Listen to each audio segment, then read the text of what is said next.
meeting order. Please rise for the invocation.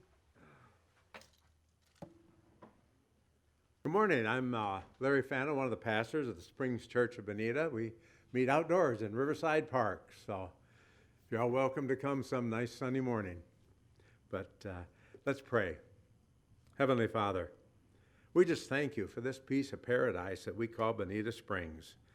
And Lord, I love the saying that we have small town charm with a big, bright future. And Lord, I just want to pray especially right now for the people and the families and the businesses who are still struggling in the aftermath of Hurricane Ian, Lord. Just help them in their recovery process.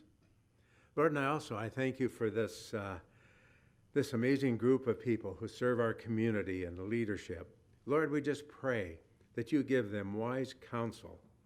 Lord, give them good judgment and for the good of our city. Lord, bless them and our whole community and this wonderful state of ours and our nation. And Lord, we pray for all those in law enforcement and for those serving in our armed forces across the world. We pray all this in Jesus' name. Amen. Amen. We pledge allegiance on 3, 1, 2.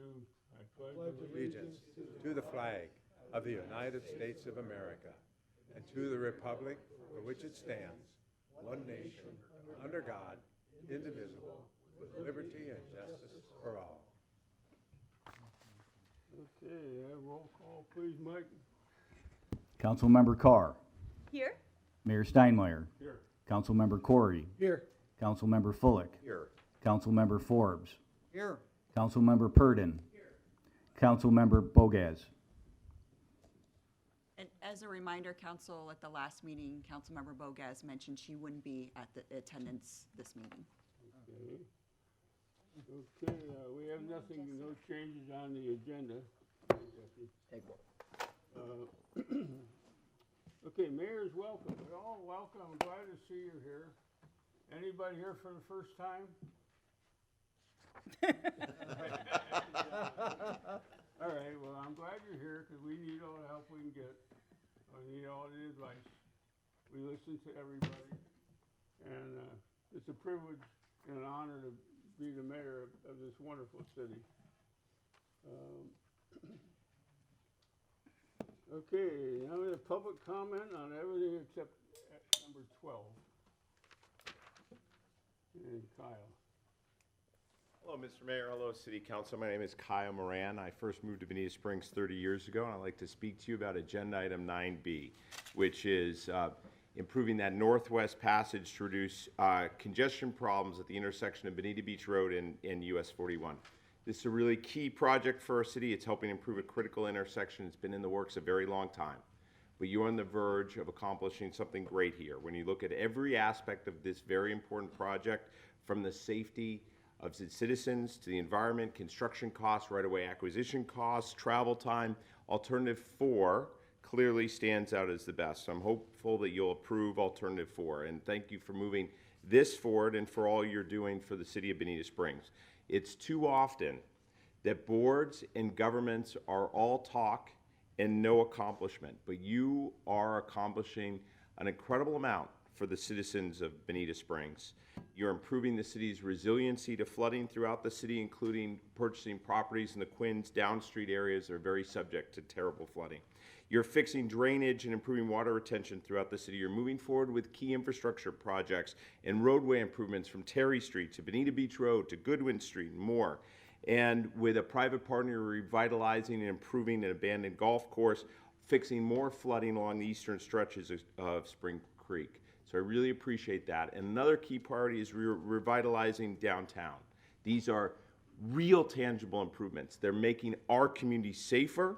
They're allowing our community to support the needs of its citizens, and they're fostering stronger commerce and community. For this city council and this staff, it's not just talk, it's accomplishment. And we are presently between the readings of two readings of an ordinance to designate downtown pedestrian friendly. That is common sense and common practice. It's about protecting our downtown and its residents and its visitors from all the heavy commercial trucks that use it as a cut through. As a reminder, these aren't Venetians causing problem for Venetians. These are people from outside of our community, places like Cape Coral and Lehigh and Fort Myers that are using our downtown as a cut through to get to Collier County and to Naples. You see it every day. You see trucks labeled Cape Coral Concrete and Naples Yard Care that are rumbling through our downtown.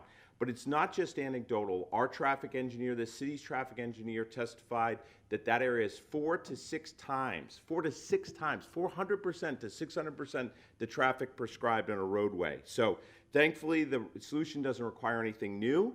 We're just following the examples of hundreds of other cities. And I've heard concerns from this dais about the level of sheriff support in this city. And let's accomplish a fix to that issue as well, if that needs fixing. So I appreciate that.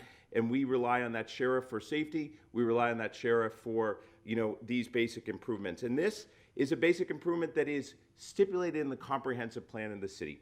That comprehensive plan talks about making this area a destination, not a cut through.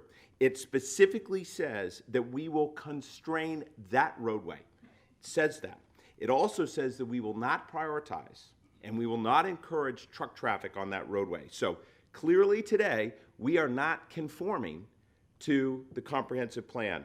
But like so many other things in the city, we can accomplish that too. And you are on the verge of doing it. Now, when you read that ordinance again in the next meeting, you're also going to need a specific resolution for that downtown. So I ask you today to ask city staff to get to work on a resolution for that downtown corridor that's in line with our goals and with the comprehensive plan of the city. So thank you for all you do and all you're accomplishing for the city of Bonita Springs. Thank you.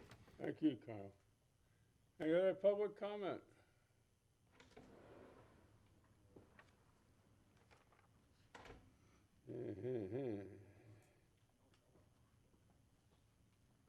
Okay, I guess we go to no zoning or land use. Go proclamations, presentation, Arbor Day. Jack Brown, please come forward.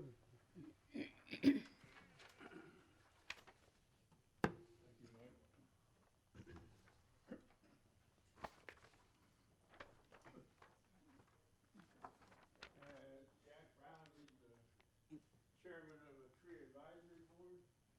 Oh. And, Microphone. would you like to read this, Jack? Why don't we wait till we get your microphone We're real gonna quick? use microphone. Hang on.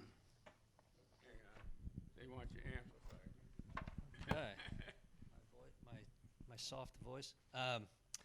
So this is the 14th year that we are considered a tree city by the Arbor Day Foundation. So we read a proclamation.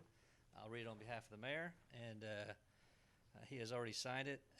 So the proclamation: Arbor Day was first observed with the planting of more than 1 million trees in Nebraska, and Arbor Day is celebrated throughout the nation and the world as a special event to promote the planting of trees, and trees can reduce the erosion for our precious topsoil and wind, cut heating and cooling costs, moderate temperature, clean the air, produce life-giving oxygen, and provide a habitat for wildlife.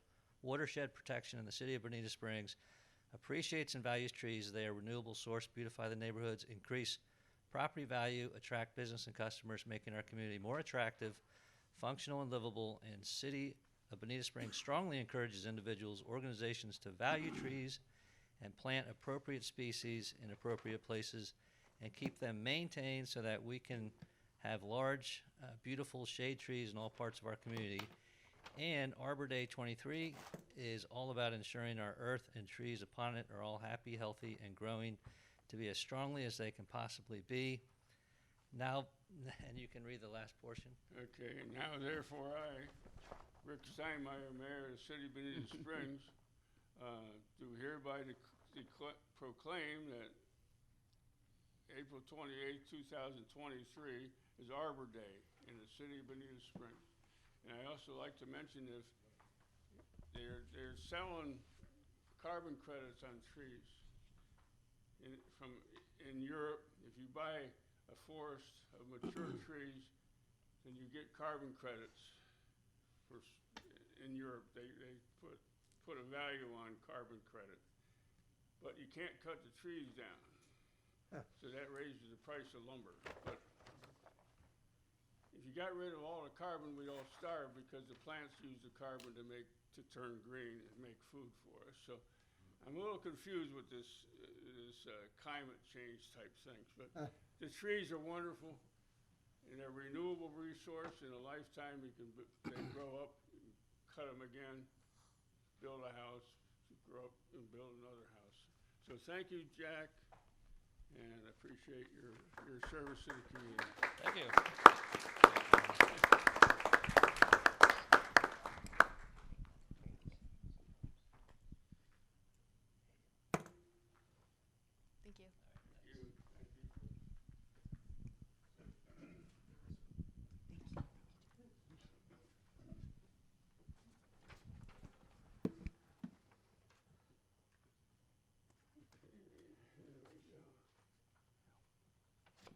Now we have a presentation concerning US 41 and Bonita Beach Road Quadrant Plan. Mayor? Yes, sir. Mr. Mayor, I'll introduce, Okay. we have Joe Bond from RK&K, who is our design engineer, engineering firm for the Northwest Quadrant Road behind the shopping center here at Bonita Beach Road in US 41. As has been previously mentioned, this is a project we've been working on for a long time. So we would like to give you a presentation on what our K&K has found, and then receive some direction from council on which alternative to pursue. The staff's recommendation is pursuit of alternative 4 with the inclusion of the continuous flow intersection at Windsor Road and Bonita Beach Road. Very good. Thank you, Matt. Thank you, Matt. All right, Yes. appreciate that. As Matt said, and thank you, Matt, my name is Joe Bond. I'm with RK&K, Rummel, Klepper, and Call. With me here in the audience is Stuart Sandberg, who is our traffic expert on this job, and Adelkis Cobb, who is our roadway lead. I'm serving as project manager. Today we're going to talk to you, as Matt said, about US 41 at Bonita Beach Road. We're just going to give you a basic overview of where we are today, talk about the status, and then there are going to be 2 things we're going to ask for your approval on at the end of this. So just giving you a heads up on that. The intent of this project is to create a new roadway in the northwest quadrant of US 41 and Bonita Beach Road. This will be a complete street, including a signal at Windsor Road itself and Bonita Beach Road. The reason for this is because we're seeing extreme congestion at US 41 and Bonita Beach Road. Folks trying to get to US 41 coming off the beaches are having quite a bit of a queue there, and then also southbound on US 41 trying to get on westbound onto Bonita Beach Road. So seeing that, and also the benefits of doing this roadway include faster response times for emergency vehicles, and it also includes a lot of improvements for bicycles and pedestrians. So a very multimodal improvement. We've already heard some support from the audience here today. So a little history. You guys have been working on this since 2012. This is a map showing all 4 quadrants, where you have some concepts and ideas of how to implement each one of those. Today we're talking about the northwest quadrant exclusively, so I just wanted to point that out, but there are options in all 4 of them in the future. There's been quite a bit of public engagement already. In 2016 there were 2 visioning workshops on this, and the council adopted a resolution in March 2017 in support of the northwest quadrant. Now, we have a few different alternatives I'm going to walk you through here, but wanted you to see these Franzel factors. These are the ways that we look and compare different alternatives to determine which one we recommend to you. So we look at things like safety, the total cost of it, environmental factors, just to make sure we're recommending the best product to you. So we're going to walk through 4 alternatives here.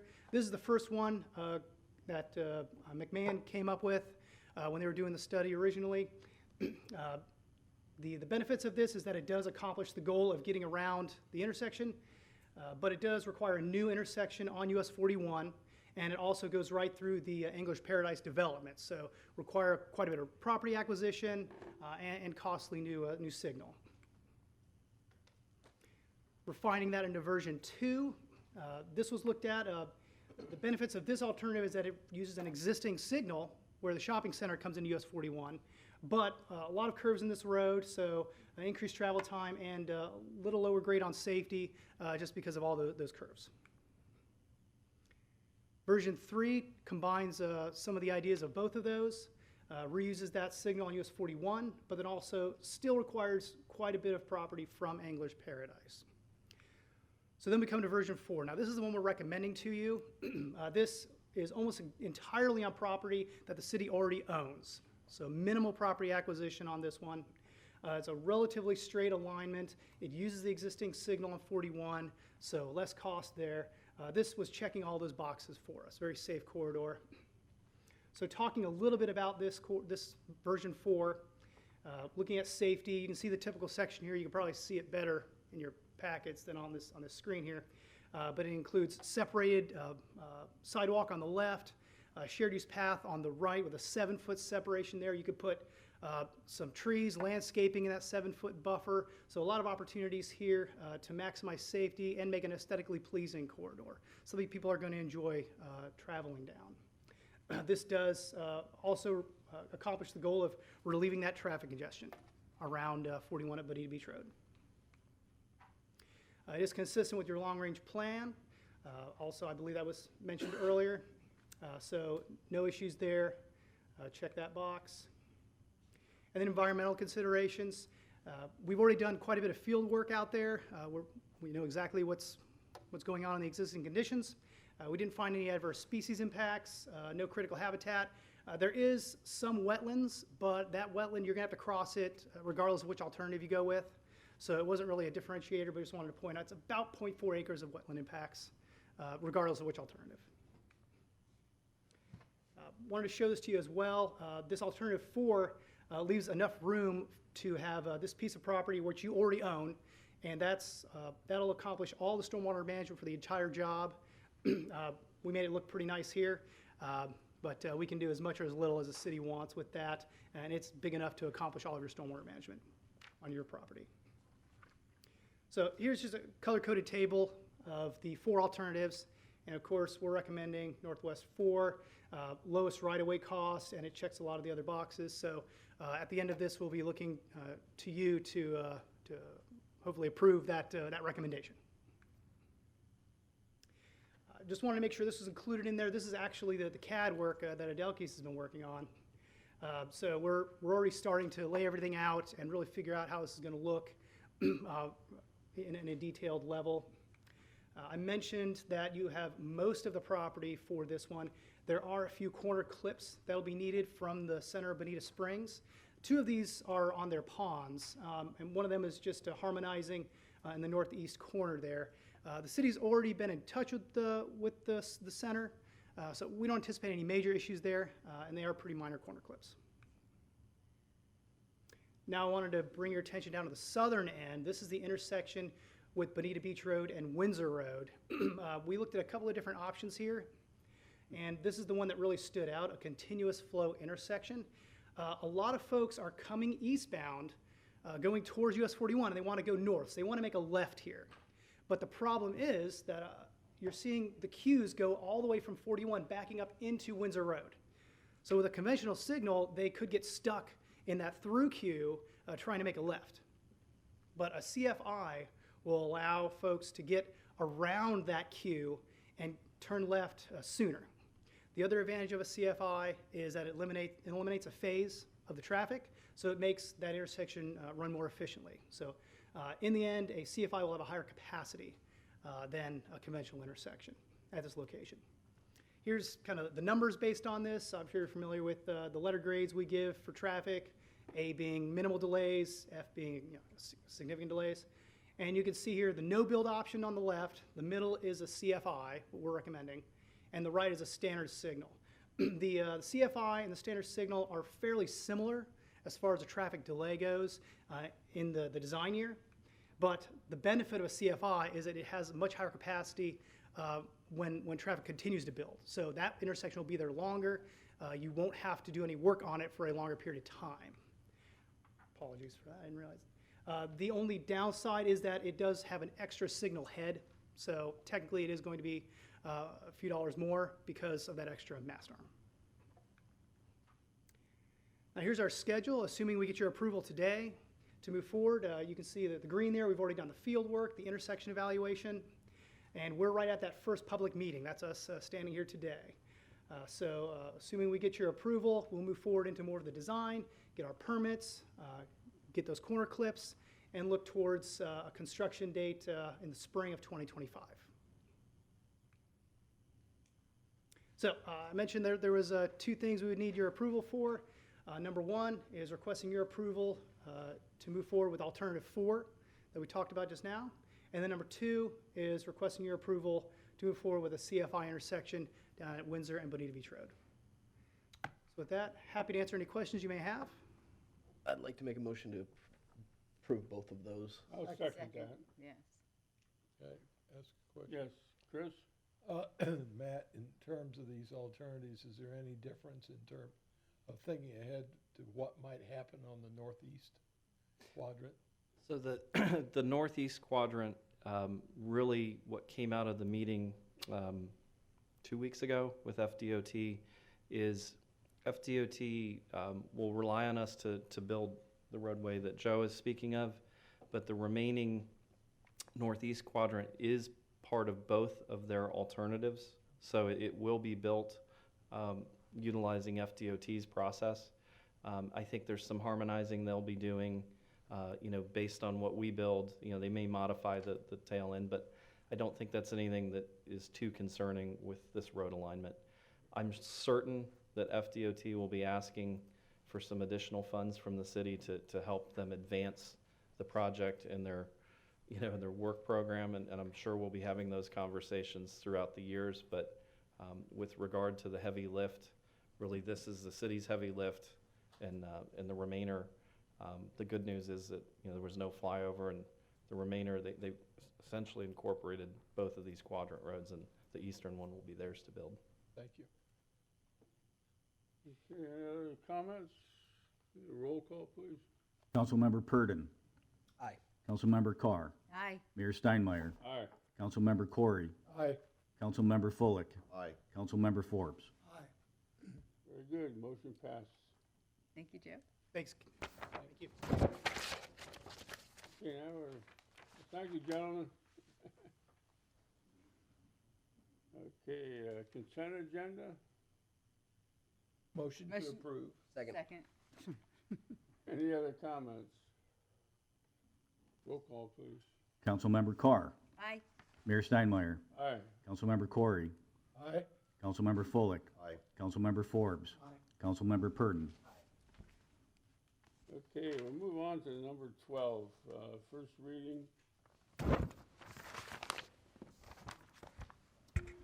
I gonna introduce this? This is a first reading of an ordinance of the City of Bonita Springs, Florida, amending the Bonita Springs Land Development Code, Chapter 4 zoning, to amend Section 4-555, Use Regulations Table, and 4-556, Property Development Regulations Table within the Mobile Home Residential District, Section 4-866, General Provisions, and Section 4-872, Storefronts and Signage for the Downtown Form-Based Code, and Section 4-898, Permitted Uses, and Section 4-899, Site Design Standards within the Bonita Beach Road Corridor Overlay District, providing for conflicts of law, severability, codification, Scrivener's errors, and modifications that may arise from consideration at public hearing, and an effective date. Motion to, Jackie, you gonna, yeah. Good morning, Mayor and City Council. Jacqueline Gitson for the record. This is a first reading of amendments to Chapter 4. We did briefly ask for your direction to go ahead and amend those sections. The ordinance before you is just the first reading with the language as proposed by staff. The item does go to the LPA tomorrow, and then it's scheduled for second reading in 2 weeks before you. So we can answer any questions you might have, but we will provide you a full presentation at the second reading. Do you wanna move it there, Laura? Yes, please, sir. I'll second that. Before we take the roll call, just because of Florida law, this one does Public require public comment? hearing. Yeah. A public comment on this? Seeing the crowds not coming up, Okay, roll call, please. Mayor Steinmeier. Aye. Councilmember Corey. Aye. Councilmember Fullick. Aye. Councilmember Forbes. aye. Councilmember Purdon. Councilmember Carr. Aye. Okay, we'll move on to 14, facility assessment. No, This 13. is the Wait. city manager's report. No. Thank you, Mayor and Council. At this time, I'd like Laura Taylor to come forward. As you recall, at a previous meeting, we discussed that we would like to go back to the consultants that were already approved by City Council to do a review of all of the city's facilities. Obviously, there was an impact on every facility in regards to Hurricane Ian, and so this change order would allow basically a second look to make sure that any damage received is accounted for in the full report so that everything is up to date, but I'll let Laura go from there. Yeah, well, that pretty much covered it. Basically, we're bringing the change order forward at this time. The initial site visits were complete, then Hurricane Ian hit, so we do need to go back and just finish up the assessments so that we can have a complete report, and this change order would allow the consultant to do that. Motion to approve? Second. Councilmember Corey. Aye. Councilmember Fullick. Aye. Councilmember Forbes. Aye. Councilmember Purdon. Aye. Councilmember Carr. Aye. Mayor Steinmeier. Aye. Quick question. When do you anticipate that we would get the final report? I believe it was this summer, but I want to make It sure. would be early summer. I believe after the notice to proceed, it's 7 weeks. So as soon as this is done, it takes about 10 days to give the notice to proceed, and it'll be about 7 weeks from that date. So once we receive the report, we will administer that to council, but then we would probably want a workshop with council to discuss the findings, and then, so that would help us prioritize the upcoming CIP. That'll go on our budget then. Correct. We would want to implement the findings into the budget so that we can lay that out in multiple years, and then also ask for your prioritization of certain structures first, so. Very good, thank you.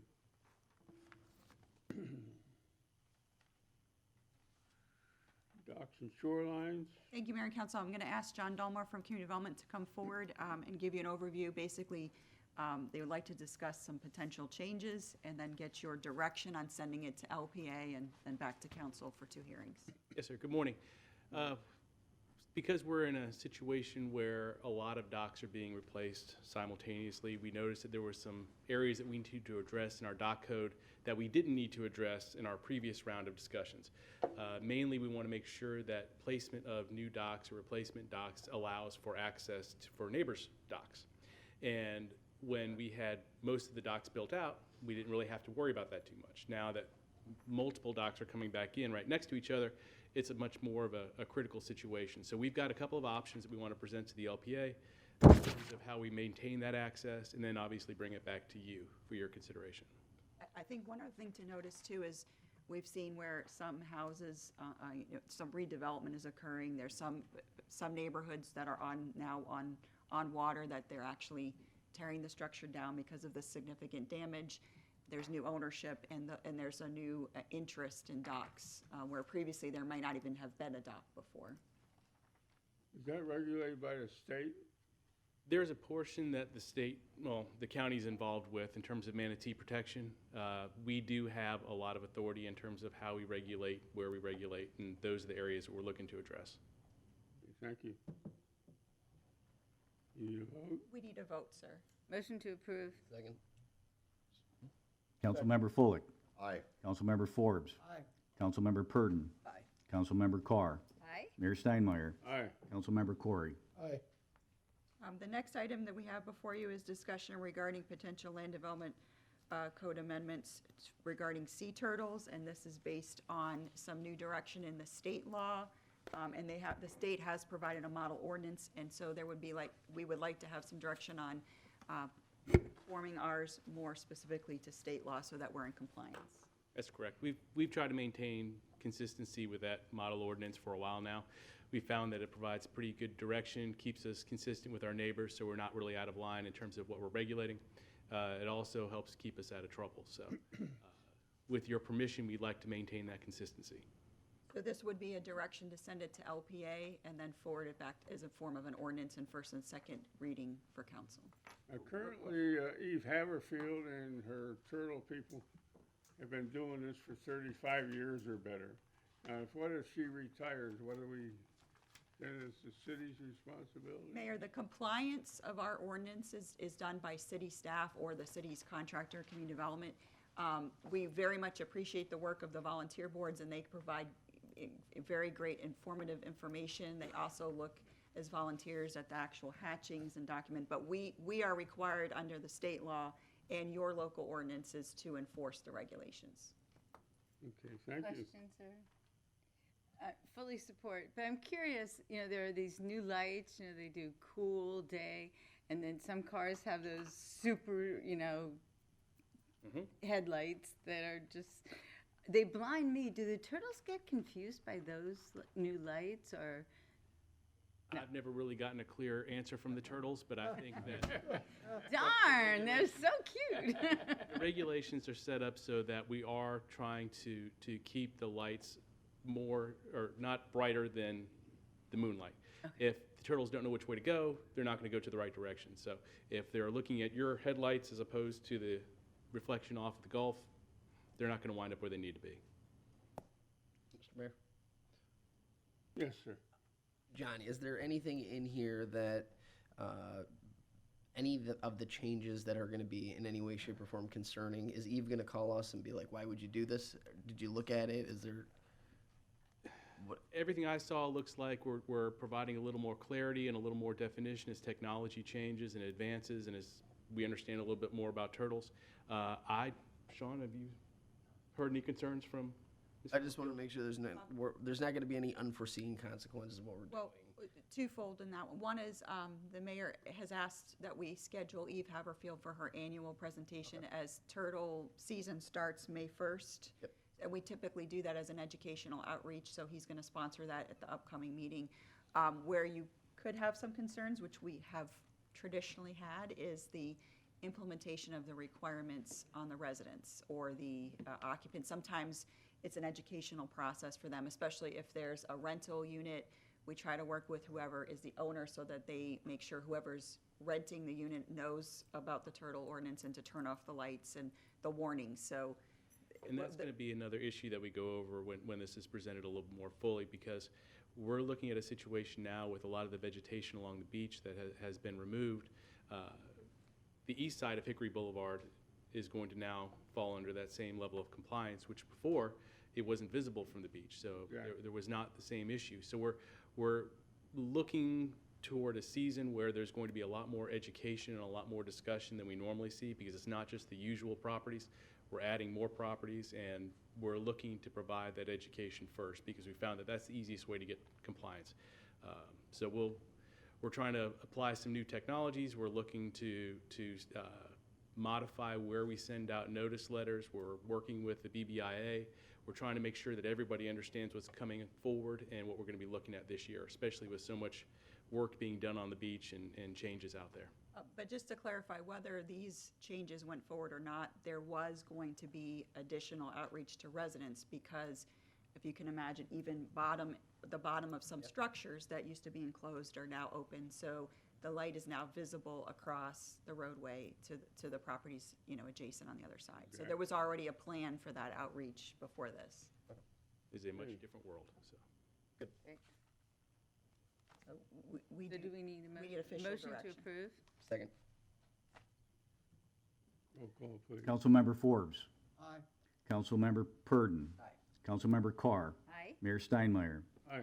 Councilmember Corey. Aye. Councilmember Fullick. Aye. Okay. Thank you. At this time, I'd like Lisa Roberson to come forward. She is going to go over our financial report, and additionally, she'll present to the council the Certificate of Achievement and Excellence in Financial Reporting. All right.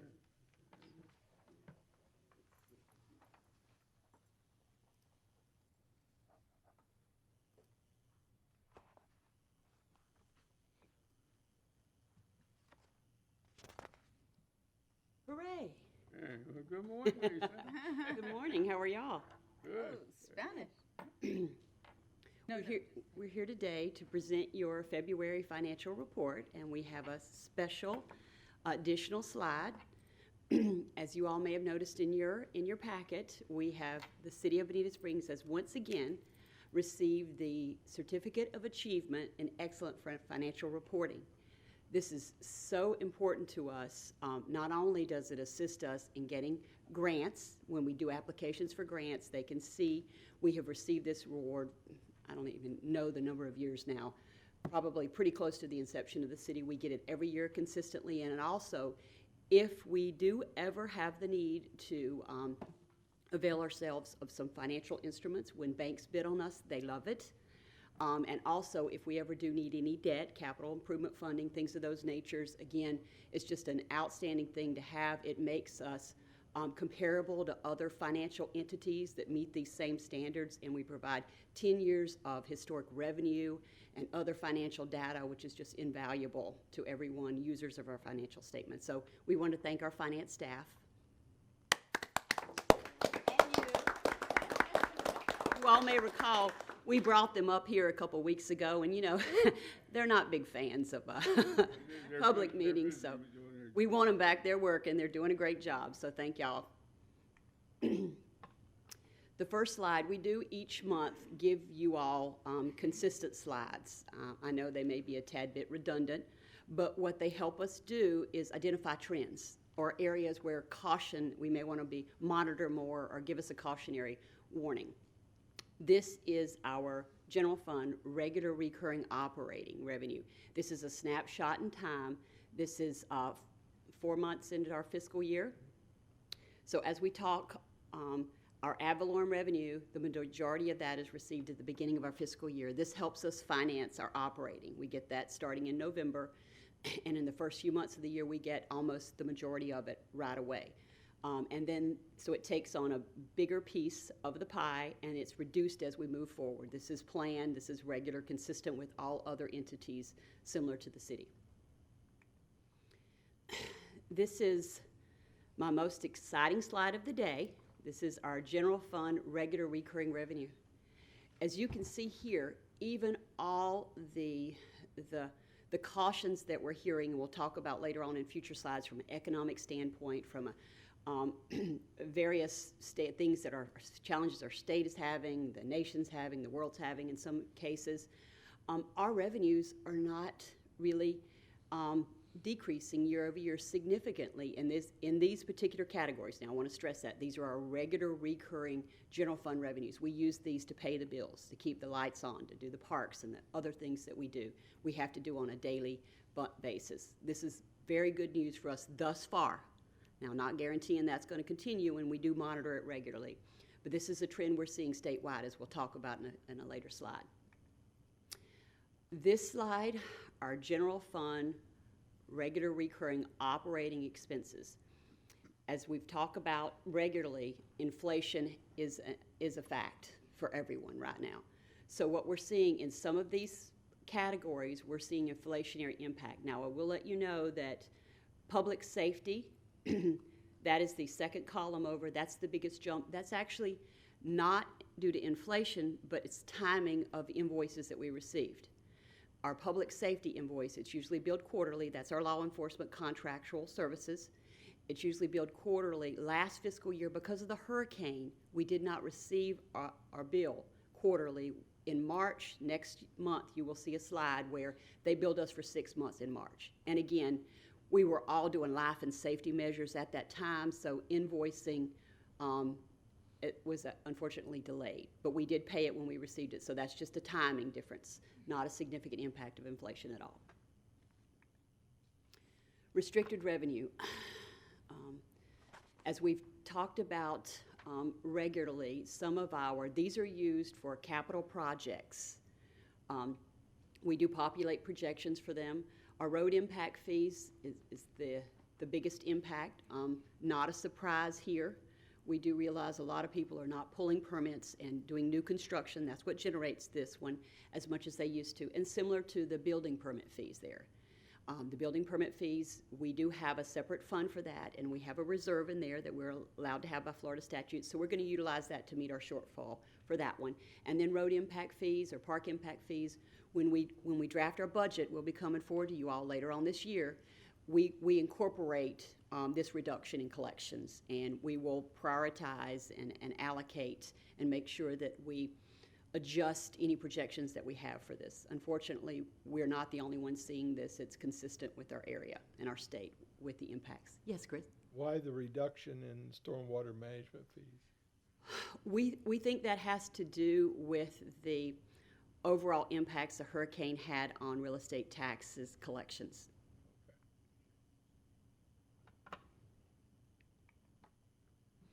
Cash balances.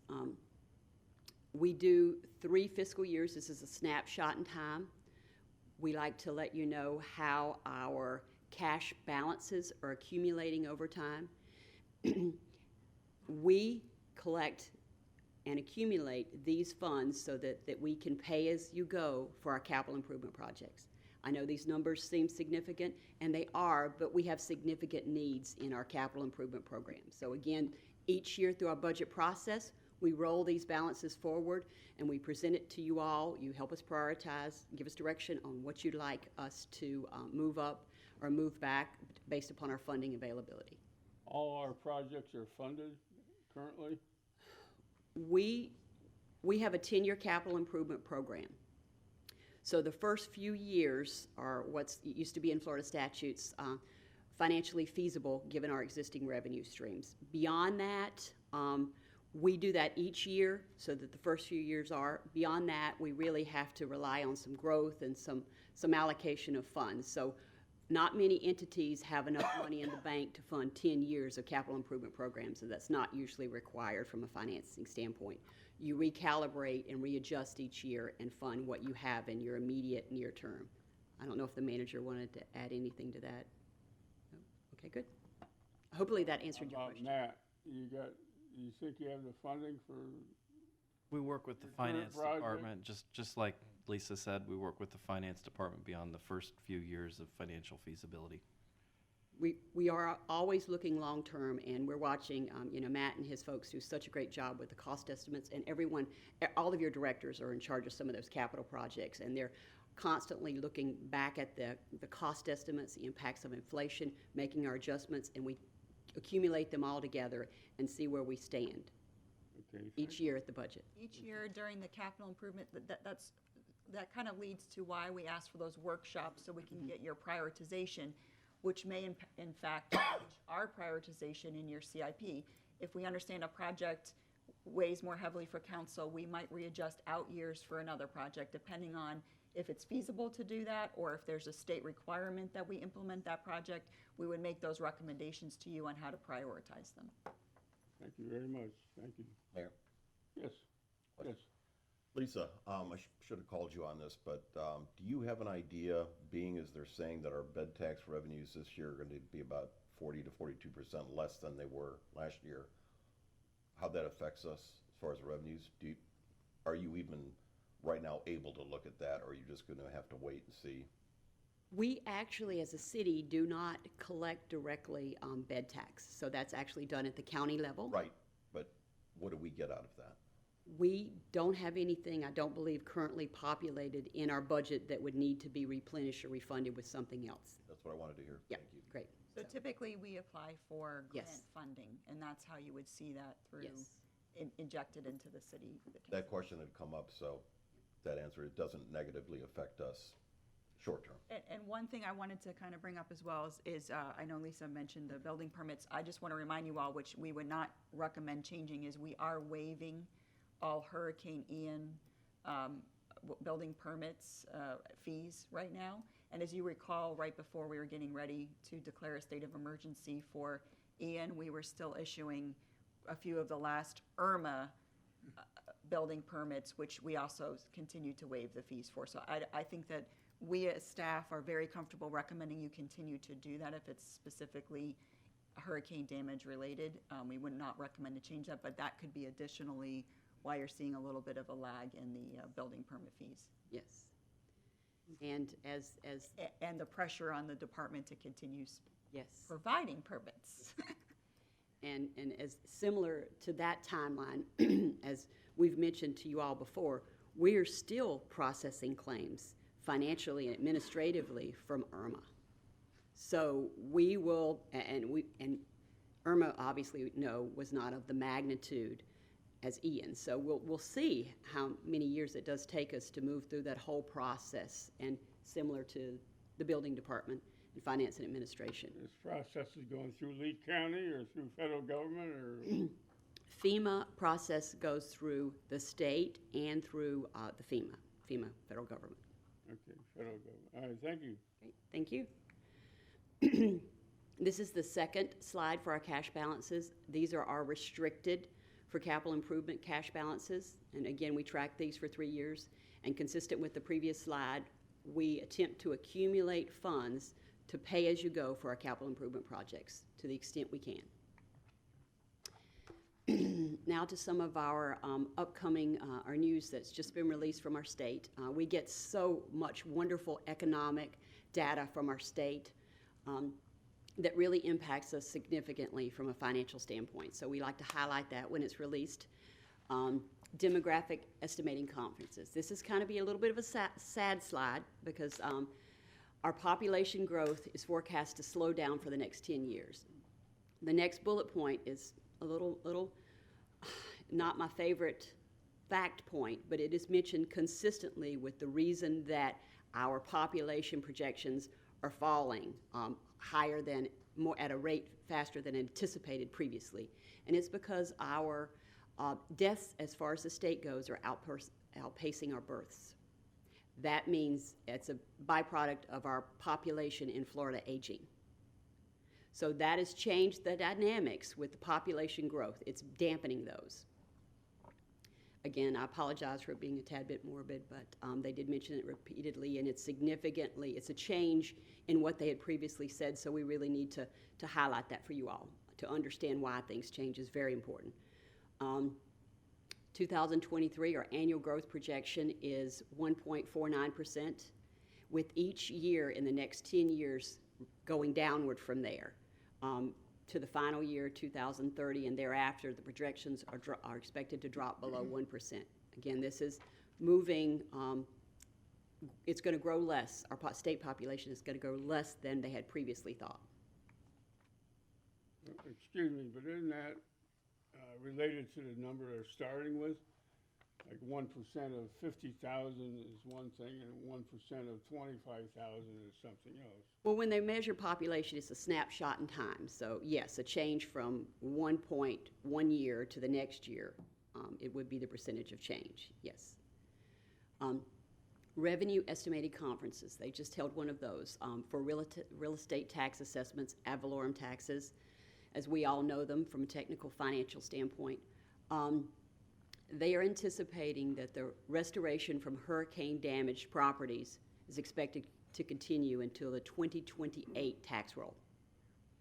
Again, these are statewide trends, but we here were impacted a little more, but it gives us an idea of what they're thinking. And the state does do projections for real estate tax rolls way into the future statewide at a county level, which we always watch as an indicator for what's going to happen in our county, in our city.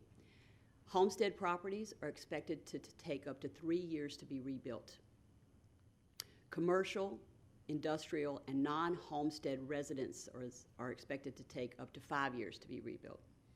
Again, these are statewide predictions. May behave differently, different properties, and even in our city it may. Economic forecasts continue to be negatively impacted by the contraction in the housing market. Again, we just saw the reduction in road impact fees, the reduction in building fee permits for new construction. That's what they're talking about here. And also the upward shift in a level of inflation. Again, we reviewed that on our expenditure slide. And what they're referring to as the inclusion of the mild recession now. Again, this is state level discussions. The economic disruption is still evident. It's one of their bold statements they've made. However, state general revenue collections since August continue to exceed expectations. This is right back to the slide where we showed you your regular recurring general fund revenues are not falling as anticipated. Confusing, conflicting data. So what they're saying, even at the state level, is they're going to continue to watch this. And they're just stating clearly that it makes predictions so much more difficult because the data is just not aligning together as you would expect it to, which is a good news for us and the statewide from a revenue level, but cautionary. So they want to just say that we're going to continue to watch what they give us, data they give us, and the projections they give us, but just to be cautionary about where we're headed. And that's it. Very good. Okay. I thank you for your patience today. And again, congratulations. Thank you, Mayor and Council. My next item is to provide a continuing update on Hurricane Ian. The first item I'd like to discuss is the CDBG, the Community Development Block Grant Disaster Recovery Funding that has been received with a direct allocation to Lee County. Matt and I were invited to participate in a meeting with the other neighboring jurisdictions managers, as well as the county manager and his staff. Their consultant provided a presentation, which we forward to you all. They're in the very beginning stages of discussing the $1.1 billion that is a direct allocation to Lee County. That means that, different from previous applications, how we have worked through this program is it was a direct allocation from the state of Florida, where you all approved a contract with the state. We will be eventually bringing before you some form of a contract as an interlocal agreement with Lee County for any participating funds we receive. There is quite amount of specifics to how the funding can be utilized. Specifically, because this is CDBG, a majority of it needs to be spent in low to moderate income census tracts, or additionally qualifying the individual or the business or the economic development project as low to moderate income. There has been some discussion about what that level will be for our community and whether Lee County is going to petition some of those ranges.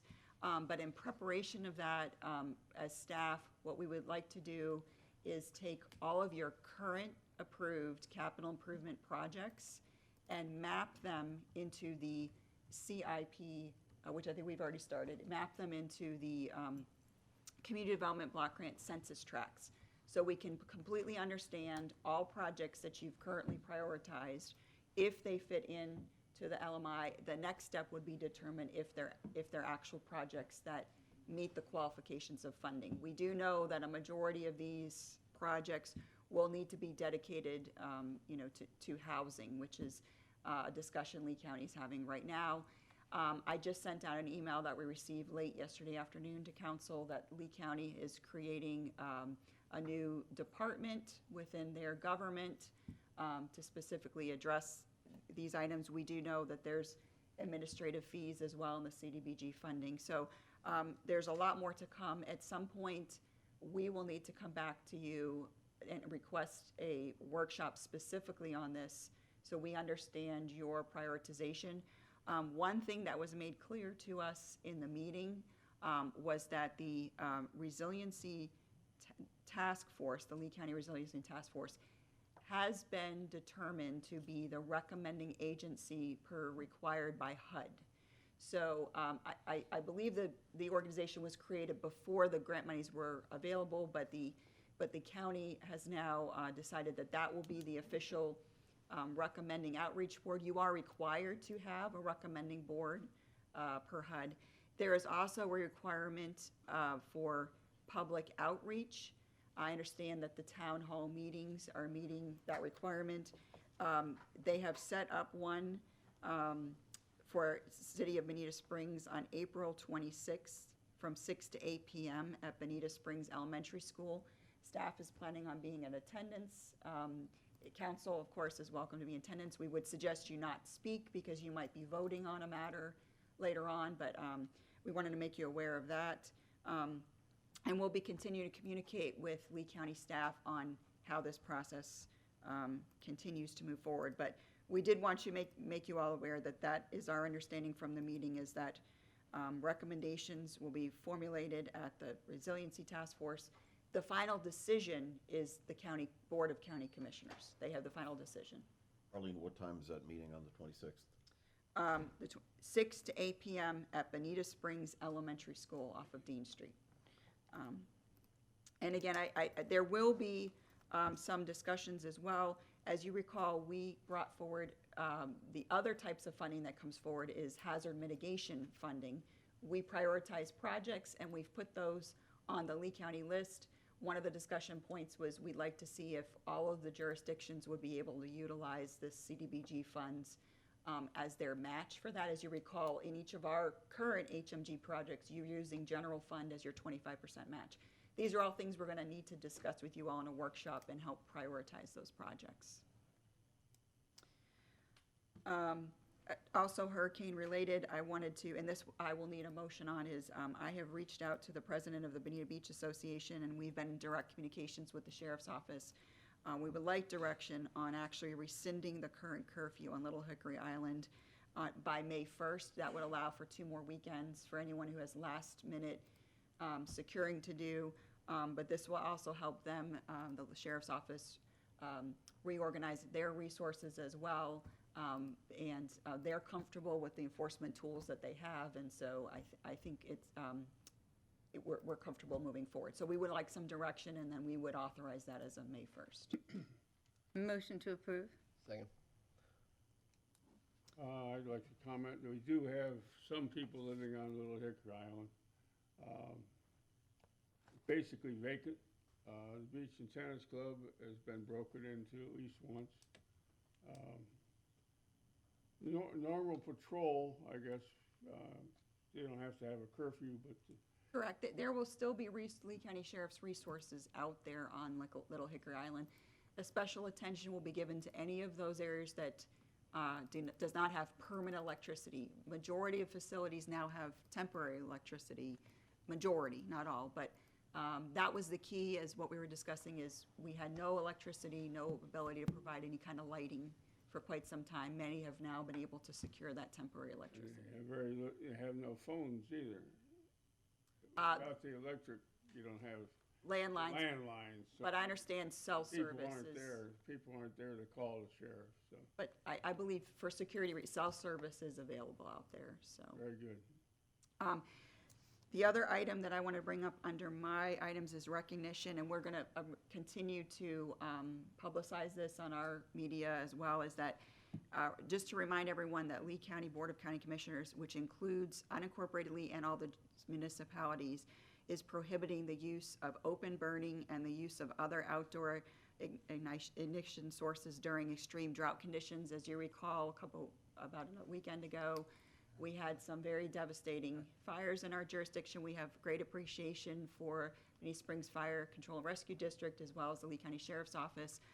We want to continue to reiterate this burn ban that's going on and support that any way we can. And we are included in this as well under Lee County's jurisdiction. Does that include charcoal and gas grills? No, I don't. No, it's open burn, so. Okay. And I'm sorry, you had a motion and a second on the curfew. I apologize, I moved on too quickly. Councilmember Purdon. Aye. Councilmember Carr. Aye. Mayor Steinmeier. Aye. Councilmember Corey. Aye. Councilmember Fullick. Aye. Councilmember Forbes. Aye. And then just a reminder, we brought it up before, that our turtle season begins May 1st, and of course, we will be having a presentation of that coming up as well. Thank you. Manager and council reports. We have, yes, Chris? Could I just ask if the city attorney has anything to say? I have nothing. The city attorney has nothing. So Okay, I'll Chris. report, the Resiliency Task Force that Arlene reported upon will be meeting again the last Friday of the month.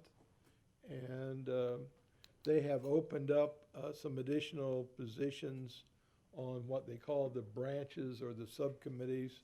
If you'll remember, those subcommittees follow the same designations as in the federal recovery plan. So we have an opportunity to nominate and place some people on these committees that we didn't really have a chance to before because of the timing of their request and the way our council met.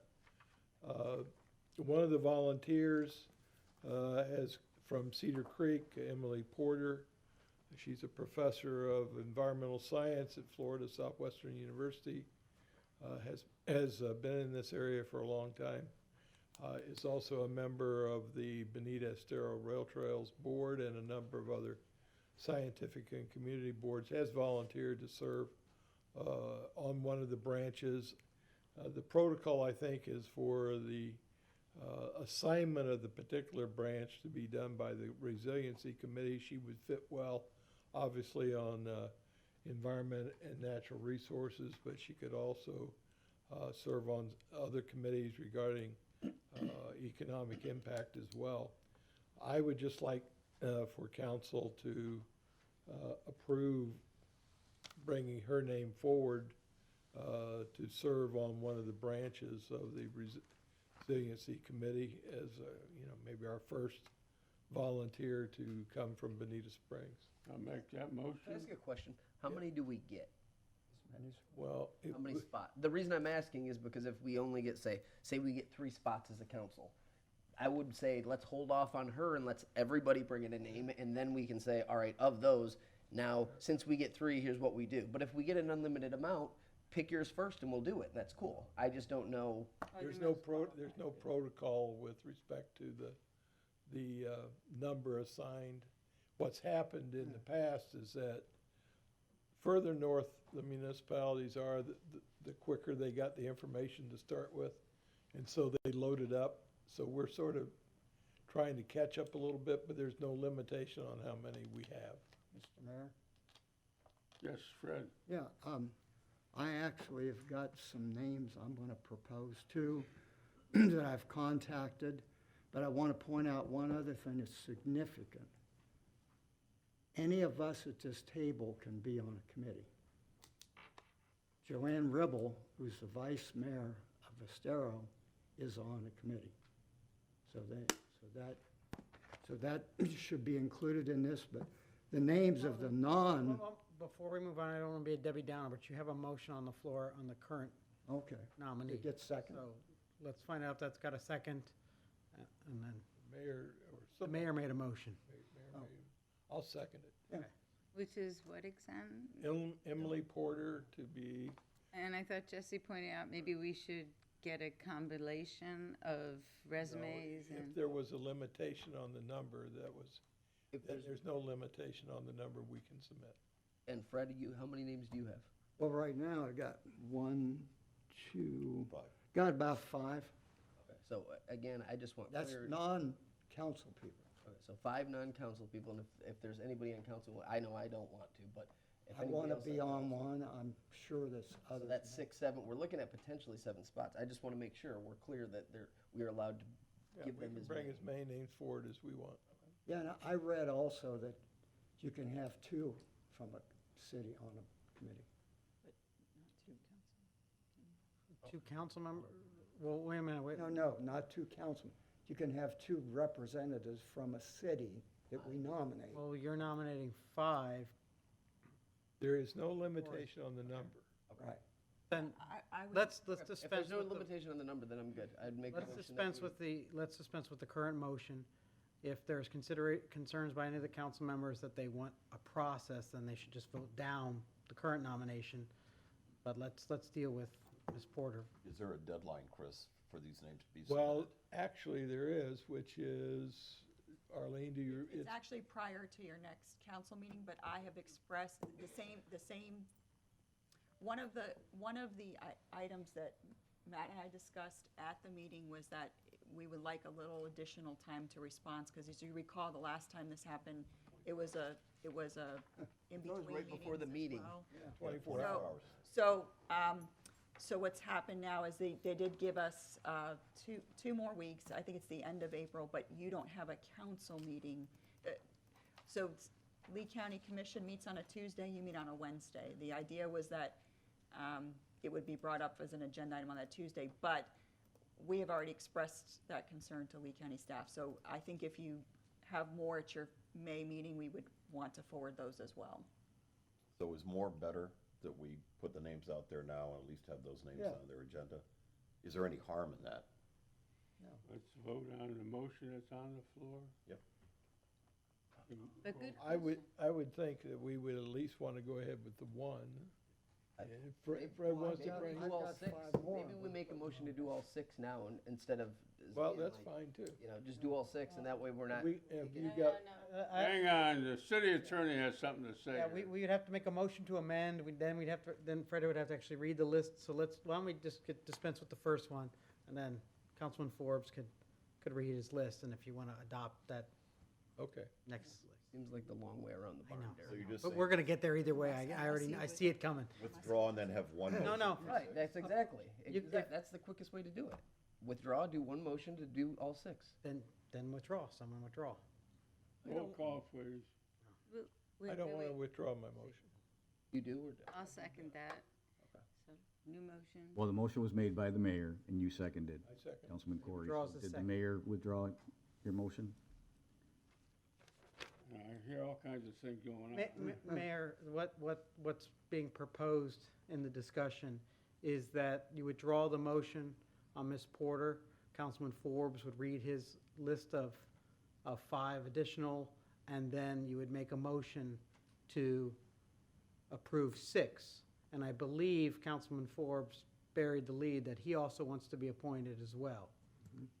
So that's 7. And there may be another couple council people here that, And then we'll do it again and again. which I'll ask that. So before, I'm gonna make the motion, but if there's anybody else from council, oh, Mayor, may I make the motion? Mayor, do you agree to withdraw your motion? Mr. Mayor? Yeah, okay, go ahead. Okay. Before I make the motion, is there anyone from council that would like to be on this? Can't just show up. You show up. They are It's 4 to 5 hours a month is what the magic number is. It's not a lot of You hours. don't have to sign up. You don't have to sign up, no. Well, no. It has to be appointed That's by what the council. motion is. Okay. So no one from council other than Fred Forbes would like to be, okay. Jim Magnus. Kyle Moran. Sharon Ralston, who I think Jesse may know her. Ron George. I may screw up the first name, but Melania Moat. And Fred Forbes, unless somebody else from council wants to be on. Make a motion. to Porter. vote. Oh, plus Chris's. Emily, that's Emily Porter. Emily Porter. Oh, Fred, I'll go on and Okay, Laura Carr then. open up. You have a slate of 8 currently. Can 3 of us be at the same meeting? If 2 can be on, 3 can be on. Just, we don't want to have 2 council people on the same thing, probably. If you're on the same, if 2 or more are on the same committee, we have to advertise it as a public meeting. You know what, then I'll withdraw mine, so. Unless, Councilman Corey, do you know that they're separate subcommittees? Correct. They are all separate subcommittees. So you can have more than one council member on different subcommittees, that would be. Yeah, sure. I'll just withdraw mine, so there's no conflict on where you guys want to go. Okay, so a motion, if made, would be to adopt a slate of 7 that have been put forth. I'll make that motion. Second. Okay. Chris is gonna second it. Or Jesse No, did. Jesse just Jesse did. did. Roll call, please. Any more comments on this? Roll call. Councilmember Carr, Aye? Mayor Steinmeier, Aye. Councilmember Corey, Aye. Councilmember Fullick, Aye. Councilmember Forbes, Aye. Councilmember Purdon. Aye. Okay, all right, we're still on the reports. Fred, you got anything else to report today? Yeah, I do want to kind of, first of all, a little side comment on the trees. You guys forgot the most important thing the trees do. They give off oxygen. If we don't have oxygen, we can't breathe, so.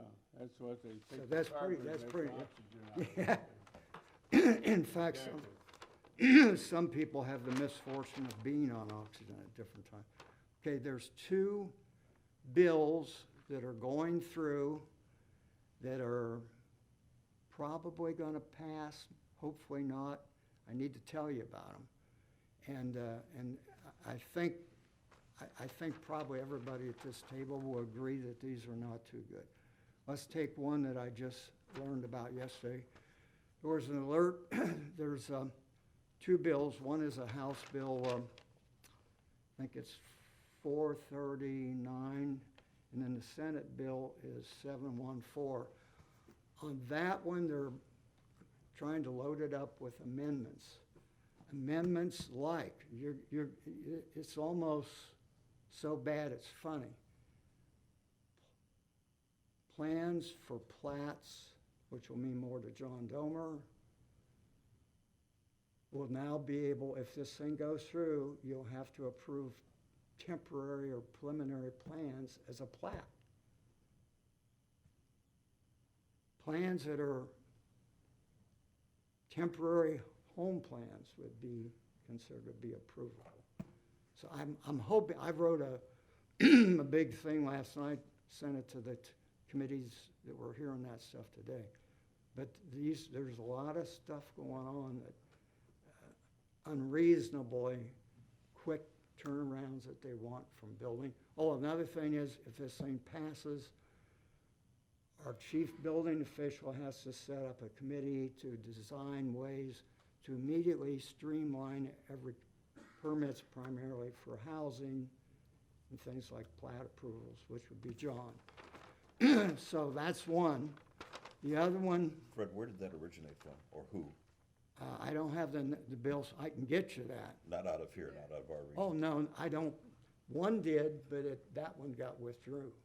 There was a bill put up that if a person came in building inspection with a permit application today for a house, that you had 24 hours to approve it.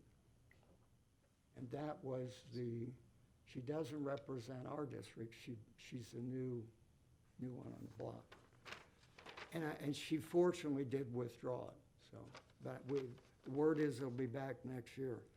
The other one that's going to cause problems, not as much for Bonita as it would like when Fort Myers Beach gets rebuilt, but short-term rentals, the cities are going to have to help license anybody that has one.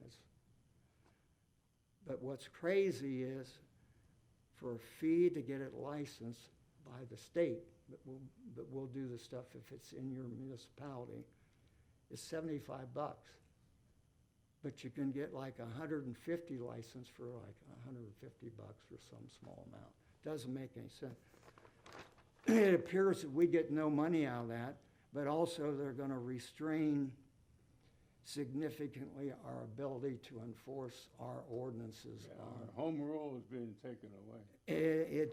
If this passes, now the hope is it won't pass, but right now it's passed through the committees, and they've, the other thing that you'll really like, Florida League of Cities has asked them respectfully, please at least come up with what the maximum number of people that can stay in a short-term rental for 3-bedroom, 2-bedroom, 1-bedroom, 4-bedroom house. They've refused to do it.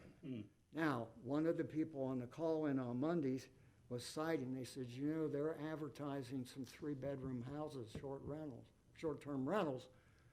Up to 20 people can be accommodated because we have excess air mattresses for you to use.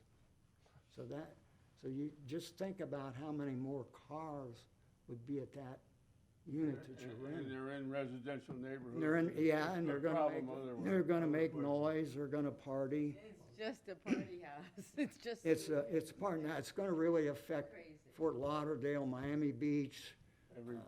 Everybody, worse, it'll affect everybody, but it won't affect us as bad as those real hot spots go. But it will affect us, so that, I just wanted you, now if you want the bill numbers on those, that's House Bill 833, and I think the Senate bill is 1604. Can you restate what that does to short-term rentals? Yeah, it pretty well ties our hand. We can't charge an extra fee for them being in the city either. So that affects you in the pocketbook. So we can't charge additional taxes on people for them owning their own property and using it. That's the way it says right now, at least that's what the League of Cities is saying. Okay.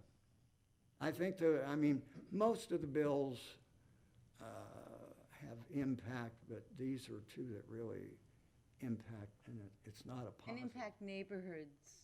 Impacts neighborhoods, yeah. There are a couple of homes already that are having issues where it's just the party house and Private it's property, the whole ri- weekend. private property rights count still. Yeah. And the League of Cities often forgets about that. They're the same group that fought the small business within their homes during COVID. So, I mean, it's the same organization. So I take what they say with a grain of salt. They send us up there and give us their list of demands to get asked for things from our legislators when there's things that we need. And then they have things like this where, look, we have an 80% of the people in Bonita live in HOAs that prohibit this type of stuff anyways. So we're talking about the 20% who live over on Strike Lane in my neighborhood, and we're not concerned about it. So I But feel like this is, Just a it is, question, Jesse. we're spinning our wheels for things that don't affect us or matter. So the city trumps the state. What do you mean the No. city trumps the state? No, the state is saying you can't do that. You can't No, put an the extra state is- tax on them. No, right, but they can still have the party house. So you want the state to take away their ability to rent out their home?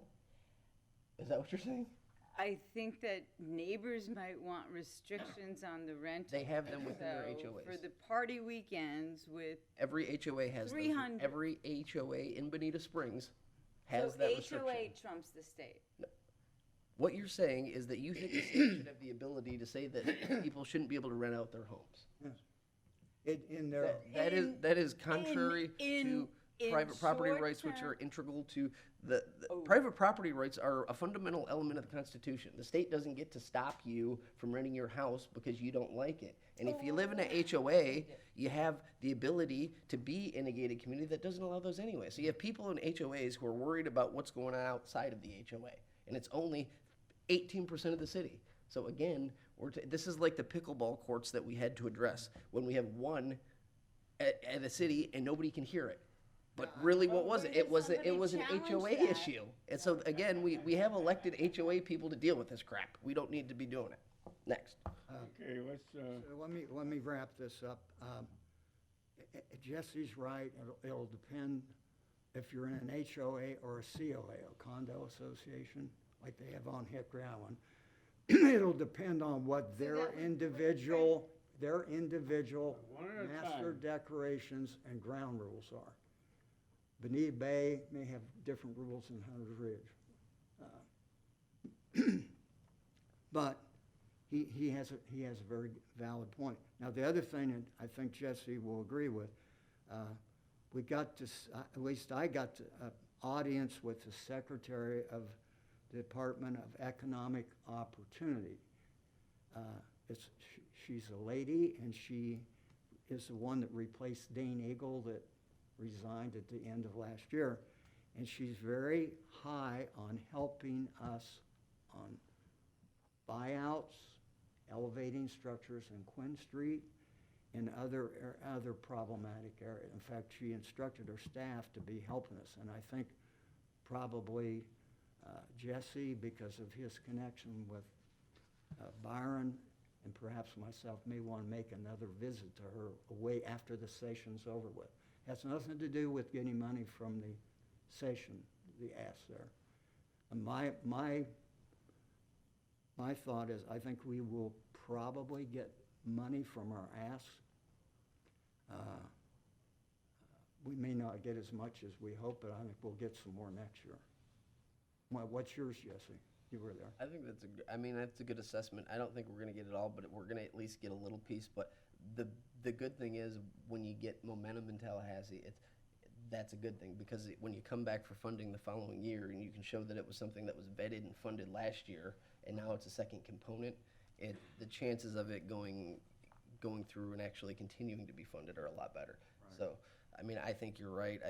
It's not going to be everything we want, but I think that it's going to start the process. And the very last thing I want to say, I want to take a minute. Earlier this month, and Nigel was involved in it, we finally got to recognition for the two different groups of volunteers. They were real happy. To Byron Donald's credit and his staff that were impeccable, we got 112 people roughly recognized. They got certificates from our congressman. They got certificates signed by the mayor, myself, and Arlene. We got a videotape of it. If anybody wants to see it, I'll send it down to Laura and she can disseminate it to you. So it was very good. Thank you. We get your flags too? Got the flags. I'm going to present that on behalf of Byron at their 2 board meetings. One's next week on Wednesday. You're welcome to come, Jesse. Okay, Jesse, you want to finish this up? Yeah, I did have, I think everybody should speak to Captain Blakely at some point. I had the pleasure of spending some time with him and Dekis and Arlene and Matt earlier in the week on the ordinance. I think it's just important that each one of you kind of talk to him on the logistics of that, and then also moving forward, how we might, be able to better fund things. But I think some of the numbers that he has for you and stuff are going to be good for you all to have for a solid understanding of how we're going to actually make this work. And I know there's been a hesitation from some of us to do that. I really would recommend that we do it prior to it moving forward, honestly. And I think that Derek and Arlene could probably back me up in regards to how we felt coming out of the meeting, in regards to some of the numbers we were given and things like that were really kind of surprising and telling in regards to how we're actually going to get this off the ground. So definitely, I think Arlene was going to reach out to each of you to try to set up a phone call. And I would recommend that you do that. And prior to us moving forward, to get anything on the agenda again so that we can understand exactly how we're going to do it. Okay? And then last, I would just say that Bonita Fire District is awesome.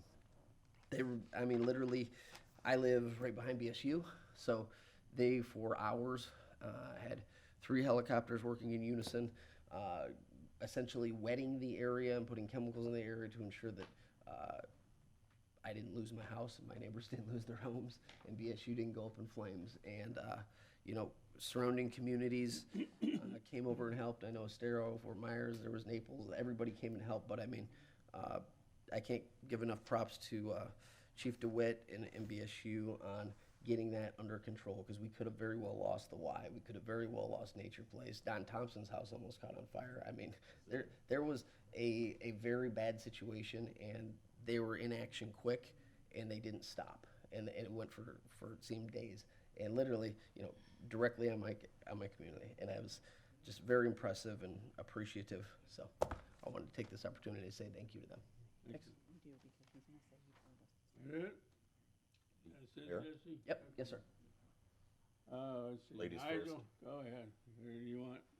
Laura, go ahead. I know you don't, but I that's don't care okay. which way you want to go here. It's, guys fight over I too nothing. want to just give thanks and respect to our firefighters, our sheriff's office, our even state troopers. It was the day before Thanksgiving, and Costco's was closing early, so people were crazy driving on 75.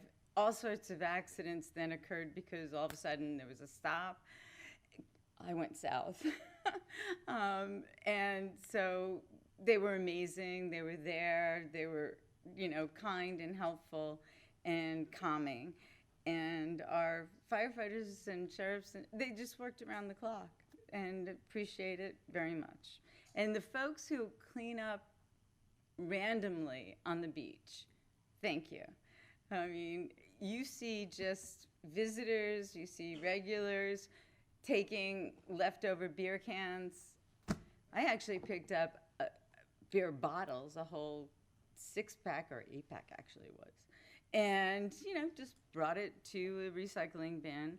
But people just are leaving things, and it's making it harder to be safe on the beach when you do that. So it is so great that we have wonderful citizens that go out and, do a little part as they're leaving, pick up X or Y. And so I want to thank everyone. And the cleaning out of the mangroves, was amazing, because these folks, I mean, kind of older than me were like dragging. Oh my gosh. So thank you for the people who love our city so much. Okay, Nigel? Yes, sir. I'll try and make this as brief as possible. I attended the TDC meeting, and as shared, the revenues are down substantially, almost, well, just over 42% bed tax revenue year to date. Airport news, it was interesting, year to date passenger traffic is only down 13%, so people are coming, they just seem to be spending a little bit less money. That's not going to change in the near future. I did have an opportunity to have a non-adversarial conversation with county staff and TDC. Apparently they've been reaching out to some members of our community directly, and sometimes well-intentioned folks speak on behalf of the city, and we don't need that. So I reminded them that we have the wonderful Laura Taylor, who is always accessible, and they have her number, and hopefully that's who they'll reach out to in the future. Keeping you busy, Laura. Yeah. Last thing, and I'm going to ask all of your support on this. Having attended most of our Memorial Day events, my concern for the solemnity of our Memorial Day event has been shared by a surprising number of veterans and their families.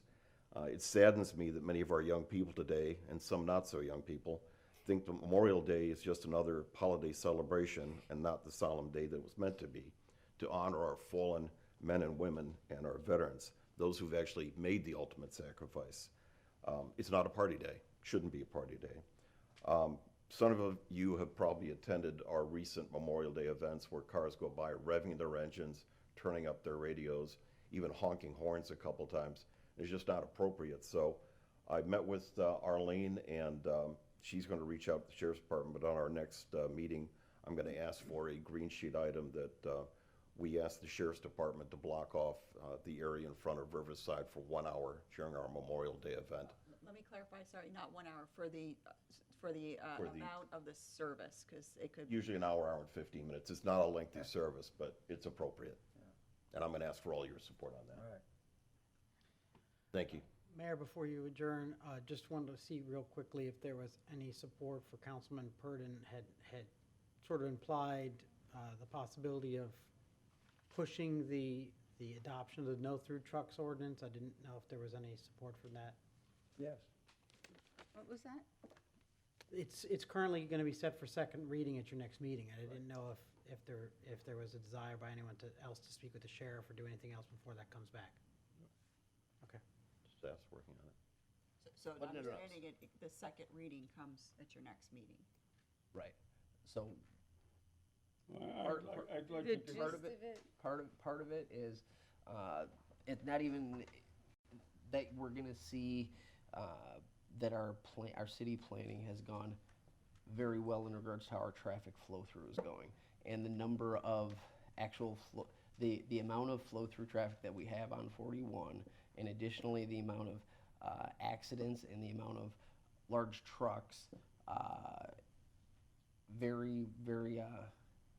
Very interesting info that I think, assuming we move forward, may be beneficial in an upcoming ask that I've been alluding to for a long time in regards to getting our sheriff's department the numbers that we should have. Because again, we're operating as if we have a 40,000 person city. We have a 62,000 person city at this juncture, so we're behind. So the ordinance, though it is definitely doable. Blake has some logistical things that he wants to go over, and it's best not to go over them in a public forum for public safety reasons and discuss those with you. And additionally, I'm going to get with Kyle Moran after the meeting, and I'm going to set up a meeting with him, staff, myself, Blakely, and he could choose 2-3 people he'd like to bring too, so that he can also see how this would work and how he could play a part in ensuring that this goes through appropriately and with the appropriate expectations for everybody involved. So that's why I'm asking you guys to talk to LCSO. To do what? Get a phone call with Blakely. Okay, well, I'd like to meet with the city manager before. That's fine. She was there. She'll tell you all about it. She should have the whole green sheet. She should have all the knowledge in one place that I can talk with her. before the next meeting, and we can move this along, I would hope. Yeah, just to clarify, we had made the public aware that the second reading of the ordinance would be at our first meeting in May because it was an evening meeting. That's the reason why it wasn't this meeting. So if anyone who would like a meeting with Captain Lee or the sheriff's office, we're happy to facilitate that, and staff would be there with you. We'll have Jane reach out if how your schedules are. We're not delaying the second reading. No. That's the decision of council, yeah. No. The thought is that you guys will talk to Captain before doing it. And then when the ordinance, when and if the ordinance were to pass, that's setting the table for, that's setting the table for the next phase of this, which is going to be, as Kyle alluded to, more help for LCSO. So it's full circle, and so that's what it is. I'm not saying we're not doing it. I'm saying talk to LCSO prior to us getting to the point where we're on the dais voting on it, so that everybody understands. And to clarify, the ordinance is the mechanism just to create an ability for council to have selected locations. You still would be required Do one for downtown specifically. a resolution for any specific streets that you would want to implement that on. So this is not stopping, this isn't saying let's stop downtown. This is passing the ordinance, and before we got to the next phase of specifically downtown, talk to the people who run our public safety and discuss the best way to do it. That's all that is. Okay, what else we got here? Anything else? Mayor, before we finish, there's one thing I wanted to ask you all to maybe help with, just like we brought suggestions as we come forward, where we moved the actual minutes under consent. Would it be helpful for council to, previously, councils wanted, in case there was an addendum to the agenda, that we continued the placeholders on the agenda where there is actually no item. For example, today, city attorney's items, there was actually no item. Would you all be comfortable if we just remove them from the agenda if there's no item there? And of course, if there was an addendum, we would issue an amended agenda, which would show where it was on the item. That way, there's no confusion, anyone that there isn't an item or there is an item. I know sometimes we have listed proclamations and presentations and we don't actually have one, so. Just leave them up, yeah. Okay. Thank you. Need a vote on that? No, I think I see direction, so thank you. Anything else before us? Public comment? Public comment? Public comment, yeah, I'm sorry. The guy, Mr. Cool. Joe. You have an eye operation, didn't you? Yes, I did. Cataracts. Yes, I did. Exactly. I've had them too. Okay, I just want to, again, remind the city that we are looking for in Joe Gallagher, Indiana Street, that we are looking for a senior center to use the library. We think it was a good location for it, so please keep that in mind. And the other thing too is regarding low-income housing. I'm the president of Iona House Corporation. We're looking to build low-income housing, rental housing in the lot on Rosemary, and I'm just hoping that the city can facilitate that. Low-income housing is something that's been needed and is something that's talked about, but it's time to get some action going on it. Thank you. Thank you. Yes, sir. All right, yeah. Hi, good morning. My name is Fred Weinman. I'm here as the board chair for the Center for the Arts of Bonita Springs. Here to thank the city and city council for your support of our art festivals over the last 20 years, and I want to thank you for renewing our contract for the next 5 years. This year we brought, through our 3 festivals over the 6 days, we brought 14,000 people into downtown Bonita. In conversations with these people, we found that they were going to the promenade, shopping and eating. They were buying ice cream and chocolate on Old 41, visiting our shops. They're actually making a day of coming to the city of Bonita Springs and downtown. In addition, we had 600 artists and vendors over our 3 festivals. 85% of them were from more than 250 miles away. They were here for either 1 night or 2 nights, getting hotels, again, spending money in our community. So as an organization, we're very proud of the social and cultural impact we're making, but we're also making a significant impact from an economic standpoint in the city. So again, I would like to thank the city and city council for this partnership. For helping our community both culturally and financially. So, thank you. Thank you. Hey, Kyle. Mr. Mayor, City Council, Kyle Moran again. I'd just like to thank Councilman Fullick for his poignant comments about Memorial Day. I think they're right on, and I think it also, is a reminder of the importance of people that serve our communities and keep us safe, including law enforcement. It's never been tougher to be an officer of the law in this country. Thankfully, in Bonita, we maintain a different standard. We appreciate those that keep us safe. And if it is the fact that as we are a growing city and we're growing up, we have a third fewer law enforcement folks that we should have, let's fix that problem. At the same time, let's remember that just as with Memorial Day, people gather in the downtown. Our last speaker made it very clear that people gather in our downtown.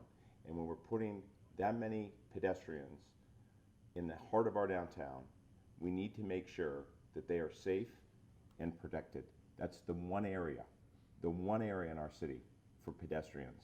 You don't hold Memorial Day services or art fairs beside US 41 or 75 or Imperial Livingston. They're in the heart of our community. And I appreciate your resolve to move forward with an ordinance to designate downtown pedestrian friendly. That's an ordinance that has been discussed in these chambers and in this building for 2 years. It's something that's existed in plain sight, in black and white, in our city comprehensive plan for 20 years. It could not be more clear, and it is not uncommon, quite the opposite. You see these same exact ordinances in downtown Sarasota, downtown Fort Lauderdale, downtown St. Petersburg, downtown St. Augustine, downtown West Palm Beach, downtown Delray. The list goes on. And I know for a fact, having lived in this community for 30 years, that our sheriff is every bit or more capable than the law enforcement officers in all of those communities. So let's move forward. Let's figure this out. It is key to the priorities of our city. We do want to keep people safe. That includes keeping dangerous truck traffic off those roads where our communities gather. At the end of the day, we're trying to do something really special together, which is transform an area from a throughway, a forgotten throughway, a cut through, to a great destination for our entire community. And I really appreciate your resolve in keeping that goal clear and moving our community forward. Thank you.